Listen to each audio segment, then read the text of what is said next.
puedes tener paz en la tormenta, fe y esperanza cuando no puedas seguir. Y aun con tu mundo hecho pedazos, el Señor guiará tus pasos. Quiero invitaros a la lectura de un texto en libro de Génesis. Génesis capítulo 22 y versículo 11. Está en el entorno, en el contexto de la vida de Abraham, y leo así en la palabra del Señor, Génesis 22, 11. Entonces el ángel de Jehová le dio voces desde el cielo y dijo: Abraham, Abraham.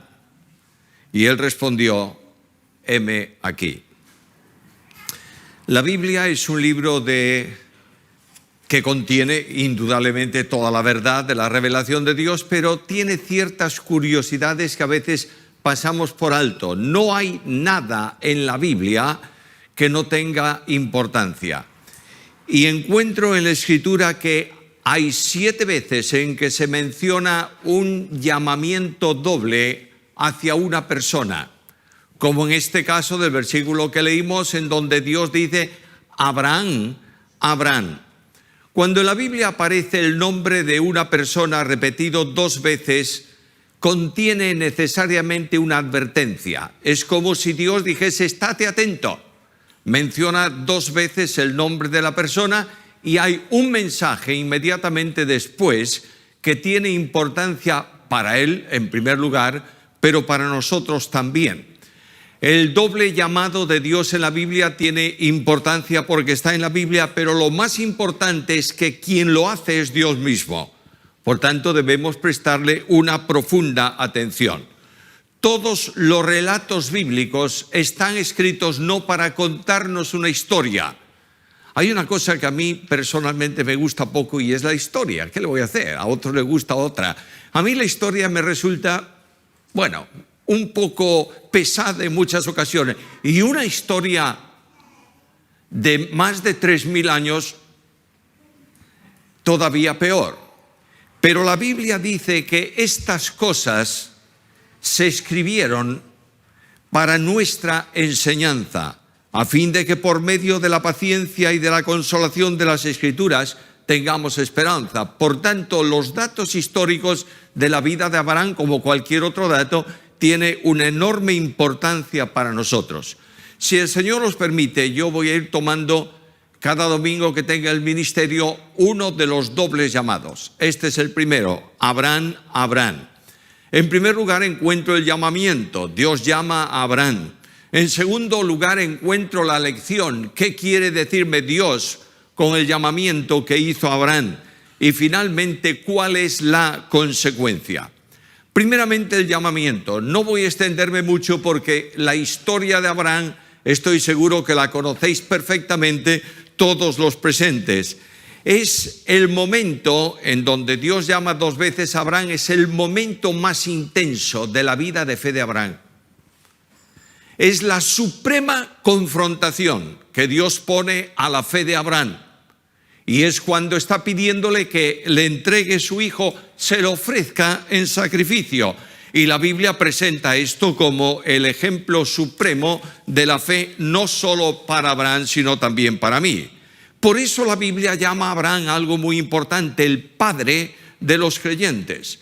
Algunas posiciones teológicas dicen que fue el padre de la nación de Israel, pero es que la Biblia dice que es el padre espiritual en el sentido de fe de cada uno de nosotros. Escucha lo que Pablo dice en Romanos capítulo 4, versículos 11 y 12. Y recibió la circuncisión como señal, como sello de la justicia de la fe que tuvo estando aún incircunciso, para que fuese el padre de todos los creyentes no circuncidados, es decir, de los gentiles, a fin de que también a ellos les fuese imputada la justicia, y padre de la circuncisión para los que no solamente son de la circuncisión, sino que también siguen las pisadas de la fe que tuvo nuestro padre Abraham antes de ser circuncidado, el padre de la fe. Quiere decir, es el ejemplo supremo de fe, aparte del Señor, que es el ejemplo supremo en toda la Escritura. Recordad algo, por favor, de la fe de Abraham. En primer lugar, la Biblia presenta el llamado a la fe de Abraham. Génesis capítulo 12,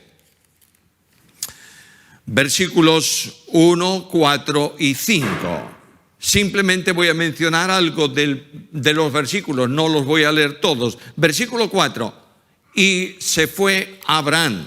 Ahora, anteriormente, versículo 1 del capítulo 12, Jehová dijo a Abraham, vete de tu tierra. Versículo 4, y se fue. Versículo 5, salieron para ir a Canaán. Notad que primeramente está el llamamiento. Ven, sal de tu tierra. Inmediatamente la obediencia a la fe. Y se fue. Y finalmente en el versículo 5, la acción de la fe. Siguieron, salieron, se fueron de ese lugar. Ahora es muy sorprendente esto, que un hombre que habita en la ciudad más importante del entorno histórico donde se produce el relato bíblico, Ur de los Caldeos, una ciudad importante, una ciudad grande, una ciudad rica, de un hombre que es rico, y de pronto Dios le dice, deja la ciudad, deja tu entorno y sal, y ven en pos de mí. Y decimos, qué tremenda fe. Pero el secreto de la fe de Abraham no es una fe que acepta cualquier cosa y escucha una voz y sueña que eso es de Dios y se va. La Biblia enseña que la fe de Abraham está sólidamente cimentada en la visión de Dios. Y cuando voy al libro de Hechos, capítulo 7, versículo 2, escucho allí las palabras de la defensa de Esteban y dice, el Dios de la gloria se apareció a Abraham morando o estando en Ur de los Caldeos. El Dios de la gloria se apareció y la gloria de Dios eclipsó toda la gloria de Ur. Y la palabra de Dios fue más importante para Abraham que cualquier otra palabra que alguien le pudiera dar. Por tanto, la primera gran lección de la fe de Abraham es esta: la gloria de Dios es mayor que cualquier otra gloria. Y en la medida en que tú y yo estemos cautivados de la gloria de Dios, no costará ningún trabajo, no habrá ningún problema a que cuando Dios dice, ven, yo dejé todo lo que estoy y lo que tengo para seguir al llamamiento de Dios. Dios llamó, ahí comienza la fe. En segundo lugar está el camino de la fe, capítulo 12, versículo 9. Y partió Abraham de allí caminando y yendo hacia el Negev. ¿Sabes lo que está diciendo Dios? No solo Ur, también tu familia. Y Abraham toma, nadie va como próximo a él, y toma sus cosas y se va. La fe exige la separación del entorno donde antes tú estabas. Es la necesidad o la consecuencia del llamamiento. Abraham renuncia a todo, pero confía en Dios. ¿Lo entendemos? Dios le llama, él deja y va descansando en Dios. Cuando voy a la carta a los Hebreos, me dice que Abraham hizo todas esas cosas porque tenía los ojos puestos no en la tierra, sino que esperaba la ciudad, que tiene fundamentos cuyo constructor es Dios. Él descansa profundamente en Dios. E inmediatamente que Dios llama y que se responde al llamado de Dios y se sale conforme a la voluntad de Dios, viene la bendición de Dios a la experiencia de la fe. Capítulo 15, versículos 5 y 6. Lo llevó fuera y le dijo, mira ahora los cielos y cuenta las estrellas si las puedes contar. Y le dijo, así será tu descendencia. Es sorprendente. ¿Vosotros podéis imaginaros algo semejante? Abraham, vas a tener un hijo. ¿Yo un hijo? Bueno, te agradezco tanto, mira, yo quiero que tú me des algo porque este criado que tengo va a ser el heredero de todo. Y no es tu criado, ni es algo que tú vas a concebir de alguna manera. Vas a tener un hijo. ¿Y la madre quién va a ser? Bueno, ¿quién va a ser? ¿Tu mujer Sara? Sara. Con casi 100 años un hijo. Y él se rió. Y Dios le dice, ¿crees o no crees? Sí, Señor, creo. Sal, mira los cielos y cuenta las estrellas. ¿Puedes? No. Así tu descendencia. Y Abraham creyó a Dios. Ahora mira la bendición. Versículo 6. Creyó al Señor y le fue contado por justicia. La justificación del hombre delante de Dios es siempre de la misma manera. La salvación es por gracia mediante la fe. Y voy a Romanos capítulo 5, versículo 1, y ahí están las palabras: justificados pues por la fe, tenemos paz para con Dios. A veces alguien dice, la salvación de la gente del Antiguo Testamento fue de una manera y la del Nuevo otra. ¿Qué va? El primer hombre que se ha salvado en la historia de la humanidad se salvó por gracia mediante la fe, punto. El que se está salvando hoy se salva por gracia mediante la fe. Y el último hombre que se salve antes de cielos nuevos y tierra nueva se va a salvar de la misma manera, por gracia mediante la fe. Es que el mensaje es distinto. Naturalmente, la revelación de Dios es progresiva. Lo que Abraham conocía de Dios es mucho menos de lo que yo conozco hoy. La Biblia ha revelado a Dios de una forma más amplia. Pero el secreto no está en tu conocimiento, sino en el respeto, en la determinación, en la obediencia, en la entrega a Dios por medio de la fe. Y cuando una persona se entrega a Dios por medio de la fe, Dios bendice esa fe. Justificado por medio de la fe. Ahora, algo más. Hay varias cosas que yo tenía en mente sobre la fe de Abraham. Os la dejo a vosotros. Solamente una cosa más para no extenderme demasiado en este primer punto. La firmeza de la fe de Abraham. Capítulo 22, donde estamos seleccionando el versículo de hoy. Capítulo 22 y versículos 1 y 2. Aconteció después de estas cosas que probó Dios a Abraham y le dijo a Abraham, y él respondió, heme aquí. Y le dijo, toma a tu hijo, tu único Isaac, a quien amas, y vete a la tierra de Moria, y ofrécelo allí en holocausto sobre uno de los montes que yo te diré. Y Abraham se levantó muy de mañana, y enalbardó su asno, y tomó consigo 2 siervos suyos, y a Isaac su hijo, y cortó leña para el holocausto, y se levantó, y fue al lugar que Dios le dijo. Notad otra vez la reacción de la fe. Abraham, aquí estoy, Señor. Toma a tu hijo, y tomó. Y vete al donde yo te voy a decir y ofrécelo, y se fue. La reacción de Abraham no es una reacción lenta en la fe, es inmediata. Dice el texto bíblico que se levantó muy de mañana, no esperó. No dijo al Señor, bueno, sí, lo voy a hacer, en algún momento lo haré. Dios dice, ven, él viene. Dios dice, vete, él va. Dios dice, toma a tu hijo, él toma a su hijo. La vida de fe es una vida que descansa en Dios, pero que obedece a Dios. No podemos hablar de fe, y hemos estado estudiando la epístola de Santiago. Y Santiago es un hombre enormemente práctico. Santiago, en resumen, en la carta dice esto: déjate de hablar de fe y enséñamela por medio de tus obras. ¿Entendemos esto? La fe que no obra es una fe muerta.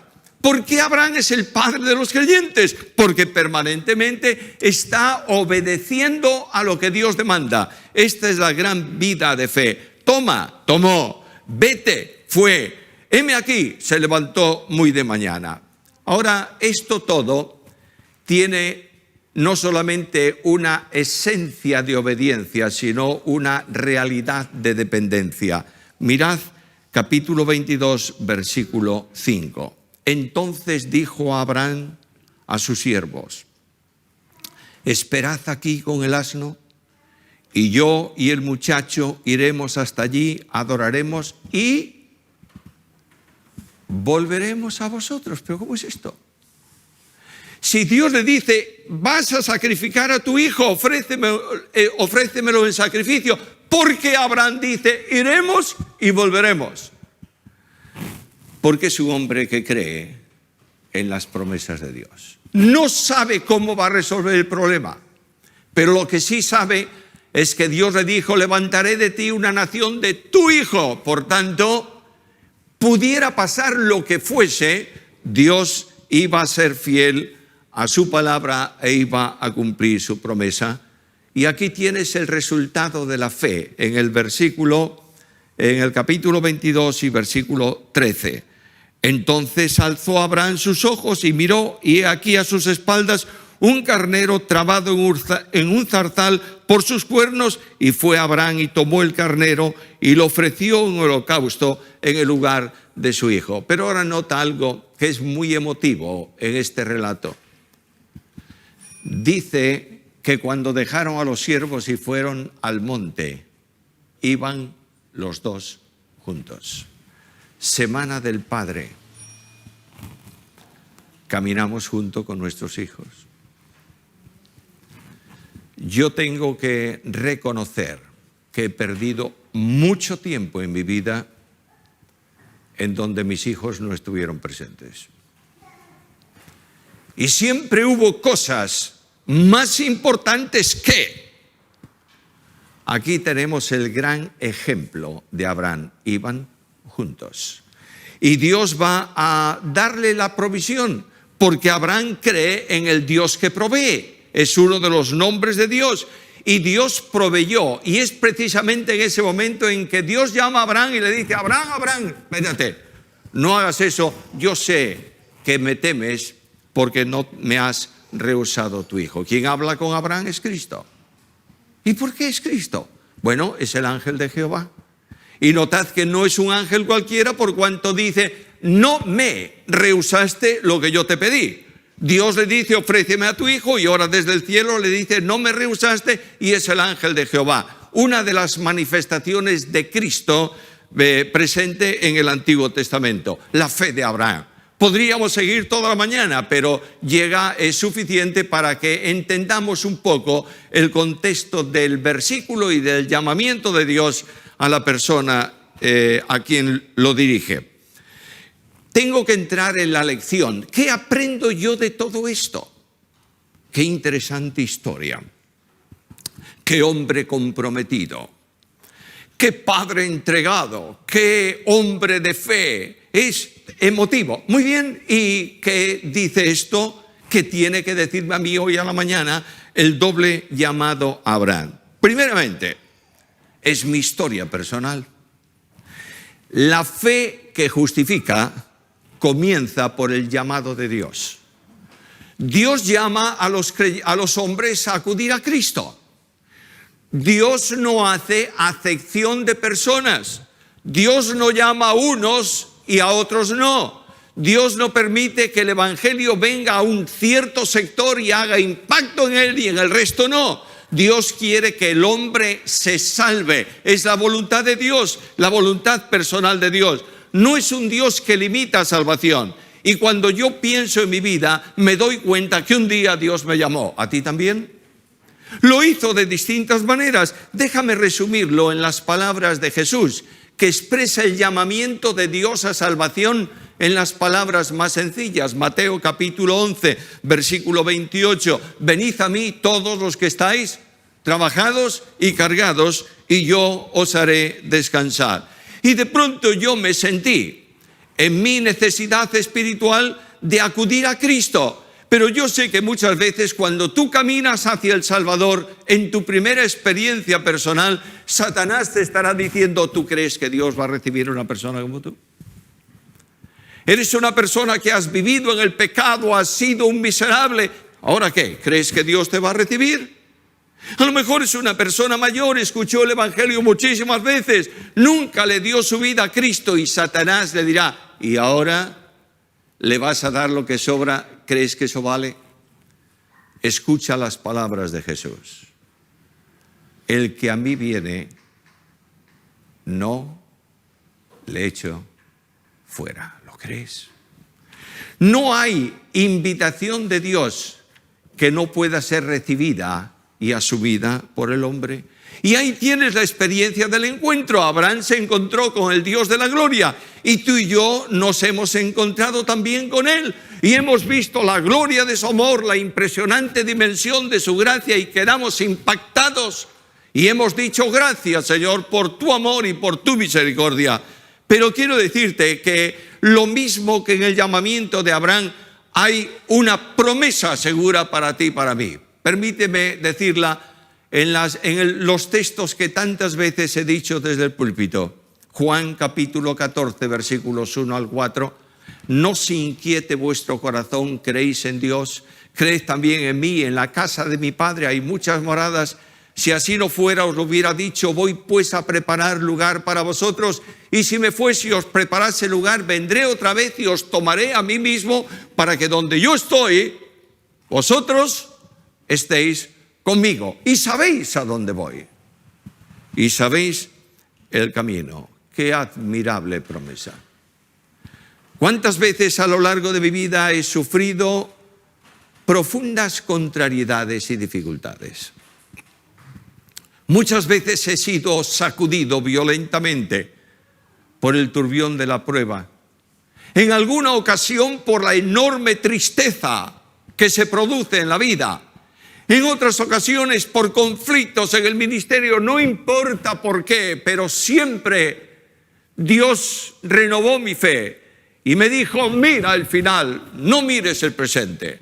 El presente y las circunstancias son complicadas. Las dificultades están en el entorno del día a día. Pero mira al final. Estarás para siempre con Jesús.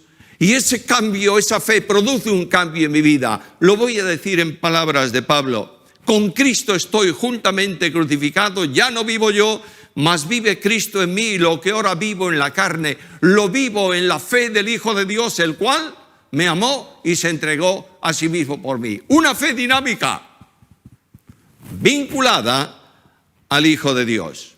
¿Y cuál es el camino de la fe? Bueno, no tengo otra orientación que el mismo camino de vida que es Cristo. Y Cristo es referencia a mi vida de fe. Y me dice el escritor de la carta a los Hebreos, puestos los ojos en Jesús. Y esto produce, hermanos queridos, un cambio profundo en mi vida. No he alcanzado la cota que merece ser alcanzada. Pero quiero decirte que en mis debilidades y miserias, puedo decir esta mañana con sincera expresión delante de Dios que me conoce. Para mí, el vivir es Cristo. Esa es la vida de fe. Esa es la gran lección. Se ha producido un cambio profundo cuando Dios te llama y tú acudes a Cristo. ¿Se ha producido en tu vida o no? ¿Realmente Cristo ha impactado en tu vida de manera que no eres el mismo? En segundo lugar, la fe produce un cambio de orientación. Abraham, deja lo tuyo y sígueme. Y Dios está llamándonos a cada uno de nosotros y recordándonos esta mañana también, yo he pagado un precio por ti y te he comprado, no eres tuyo. Todo cuanto tú tienes es mío, yo te he comprado. E inmediatamente nos dice, ¿estás dispuesto a dejar todo lo tuyo para seguirme? Bueno, claro que sí, Señor, ¿cómo no? Naturalmente, tú me pides que yo deje mi ciudad, me voy de la ciudad. Tú me pides que yo dé mi vida y sea muerto por tu aquí estoy, Señor. Pero no son heroicidades lo que Dios pide para determinar si realmente ha rendido tu vida. Mira el ejemplo de Pablo. Abre un momento tu Biblia en la carta a los Filipenses. En el capítulo 3, versículos 4 al 8.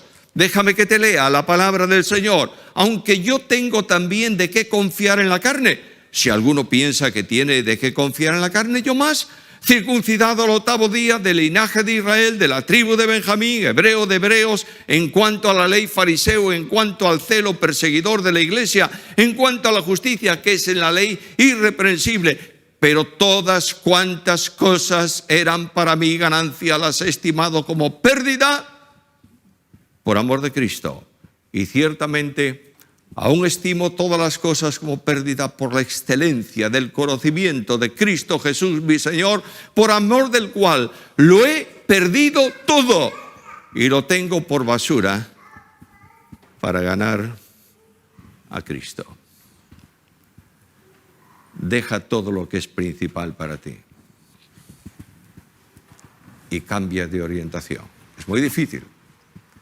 Yo sé que humanamente hablando esto es tremendamente difícil de hacer. Exige la fe que no te conformes a la situación que a veces tú mismo has creado. Es necesario decirle a Dios, ¿qué quieres que yo haga? Solo cuando la iglesia hace esto, cuando yo hago esto en mi vida personal, es cuando Dios actúa. Es Él el que tiene que decir lo que hay que hacer. No hay que hacer lo que yo quiero que deba ser hecho. Yo necesito un cambio de pensar diariamente en mi vida. Por eso Pablo dice, no os adaptéis a las formas de este mundo, sino transformaos por medio de la renovación de vuestra mente para que comprobéis cuál es la voluntad de Dios, lo bueno, lo que le agrada, lo perfecto. Romanos capítulo 12 y versículo 2. La fe auténtica está dispuesta a un cambio. La fe auténtica cree lo imposible, porque sabe que Dios es poderoso. Dios demanda a Abraham, dame a tu hijo. Pero si es el unigénito, es todo lo que tengo, dámelo. Pero Señor, ¿y después qué? Yo te lo doy, va a morir, ¿y qué? Bueno, Dios le está diciendo a Abraham, yo te hice una promesa de dártelo al principio, ¿la cumplí o no? Bueno, confía en eso. La fe de Abraham es una fe genuina porque cree lo imposible. A veces nosotros oramos, Señor, queremos un avivamiento, queremos una iglesia más comprometida, queremos una familia más perfecta, Señor, yo quiero rendir más en el trabajo. ¿Todo eso es posible o no? Bueno, es posible. ¿Está mal orar por eso? Claro que no. Yo tengo que orar por lo que es posible. Pero la oración de fe, la oración genuina, la oración auténtica es la que ora por un imposible. Para que la gloria sea absolutamente de aquel a quien hemos orado. Hermanos míos amados, limitar la fe a lo que es posible es dejar que la fe deje de creer en lo imposible. Hay cosas imposibles, pero todo es posible ¿para quién? Para Dios. ¿Tú crees esto? ¿Crees sinceramente que Dios tiene todo el poder para modificar cualquier situación en tu vida? Cuando en los tiempos de posguerra civil en España, una de las iglesias, una de las poquitas iglesias de Galicia que fueron cerradas, fue por un tiempo la iglesia en Villar. Y uno de los jefes del municipio de quien dependía la iglesia le dijo a uno de los creyentes, esto se ha terminado definitivamente. Dios interviene. Y muy poco tiempo después una orden especial abría nuevamente la iglesia en Villar. Yo quiero creer lo imposible. Mi fe es muy pequeña, ¿sabes? A veces yo digo, esto no es posible, Señor. Y Dios me dice, ¿tú crees en el Dios de la fe y en el Dios de lo imposible? La vida de Abraham me está llamando a mí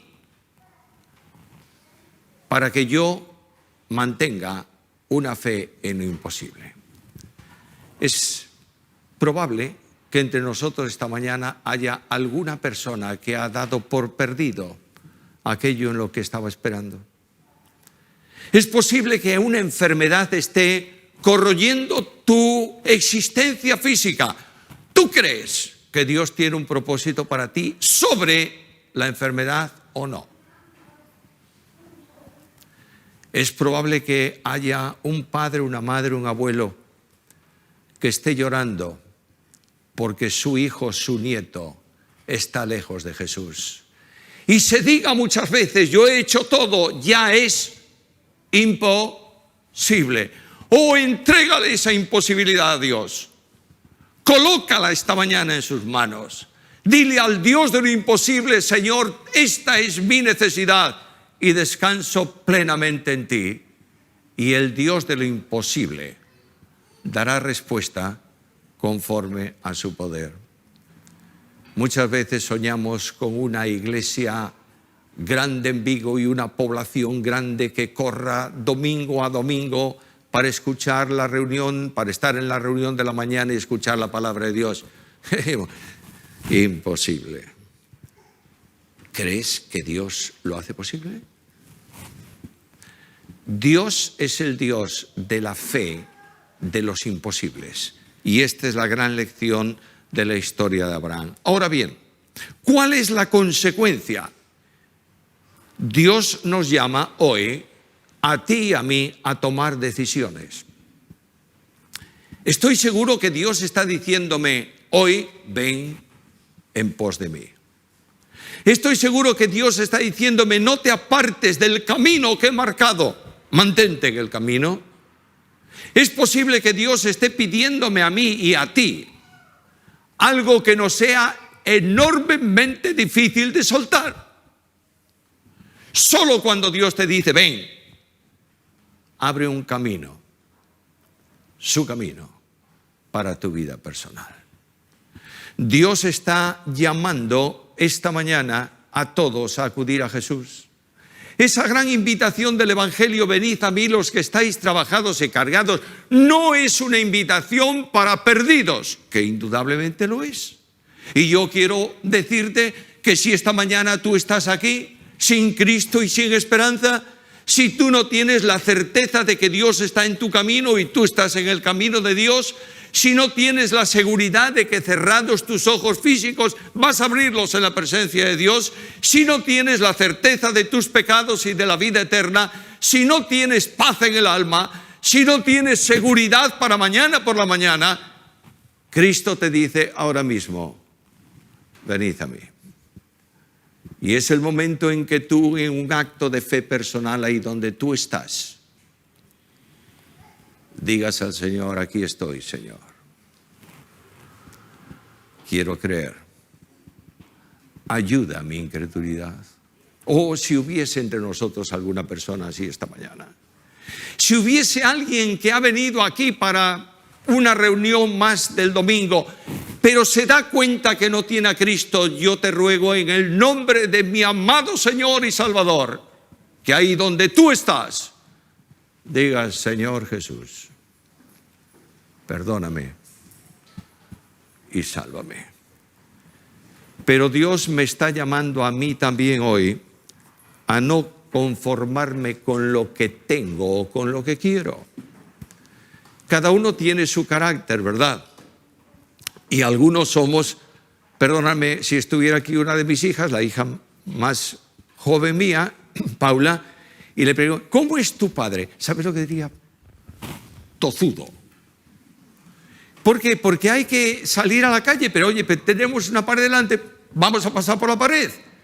Dios me está llamando desde hace mucho tiempo a algo muy serio. No te conformes con lo que tienes. Y durante años he procurado no conformarme, y Dios ha bendecido muchas veces lo que era imposible para mí. Dios me llama hoy a creer lo imposible, te está llamando a creer lo imposible a ti. ¿Quieres depositar realmente tu confianza en aquel que tiene poder para hacer todas las cosas conforme a su propósito? Dios me llama a un cambio de mentalidad. Oh, cuán cerrados estamos muchas veces a nuestra propia mentalidad. Esto es lo que tenemos que hacer, esto es lo que quiero hacer, esto. Dios dice: cambia de mente y comienza a pensar en sintonía con lo que yo quiero. Dios me llama hoy a una entrega incondicional. A que a donde tú estás digas al Señor ahora mismo: Señor, estoy en tus manos y rindo mi vida a ti, Señor. Y se lo dices en silencio, en un momento de calma antes de cantar la última canción. Dile a Jesús ahora: aquí estoy, Señor.